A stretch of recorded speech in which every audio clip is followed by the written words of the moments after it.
for people who have strong faith, it's sometimes difficult to understand those who don't believe in God, and it seems that popes are no different. Their desire for a better understanding has resulted in a conference held at the Vatican to discuss unbelief, or the lack of religious belief. An increasing number of people around the world, but especially in Western Europe and North America, define themselves as non-religious.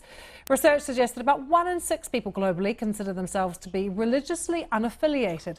That includes atheists, agnostics, and people who do not identify with any particular religion. This makes it the 3rd largest faith grouping in the world, behind Christians and Muslims. The number of religiously unaffiliated people is expected to peak at 1.2 billion globally in 2040.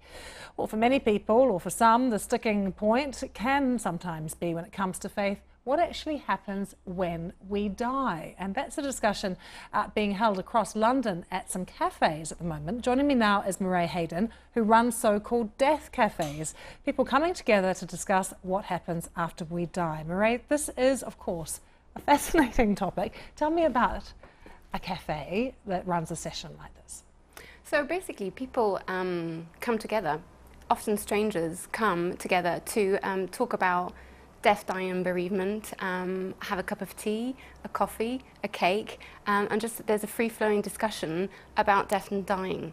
What sort of things come up? All sorts of things. And every death cafe is completely different, and every table is completely different. Some people will talk about the meaning of life. Some people will express feelings and emotions that they've had that have been difficult around bereavement. But also some people will have really deep conversations about the meaning of life and how we face death and how that makes us really think about how we live our lives. And what's the atmosphere like? Because I can imagine some people feeling a bit judged, or is it important that it's a non-judgmental kind of environment? It's absolutely non-judgmental, and there's absolutely no direction of, no ending, no objective to the conversation other than letting people talk openly about their thoughts and feelings around death, dying and bereavement. And sometimes there's laughter. And sometimes there's tears, and sometimes there's just really deep conversations. And Mairead, what sort of people, and I'm also wondering what sort of ages of people come? Is it mostly older people? One would think that, wouldn't one? One thinks that, oh, it must be older, maybe people who have got an illness, and absolutely not. We've had, I think our youngest has been 17 and our oldest 92. So absolutely all ages, all backgrounds, all ethnicities, all walks of life coming together to have.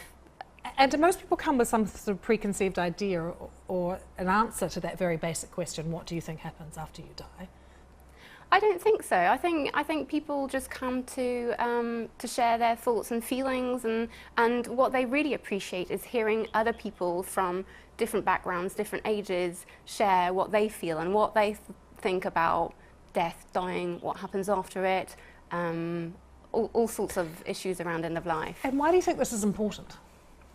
I think it's really important because in our society we just don't talk about death and dying. It's this big taboo, and everybody considered it to be too sad or depressing, something not to be talked about. And actually everybody thinks about it at some point, has an experience of it, and really what it is an opportunity to go through all your thoughts and feelings and share them with other people, and hopefully lift the taboo around it more and more. And are you seeing your cafes grow in popularity? Absolutely. I mean, initially it was a small movement, and now there's about 8,000–9,000 being run in 65 different countries. So it's really something that people go to and really enjoy. Mairead, thank you so much for joining us. Fascinating to hear your thoughts. Thank you.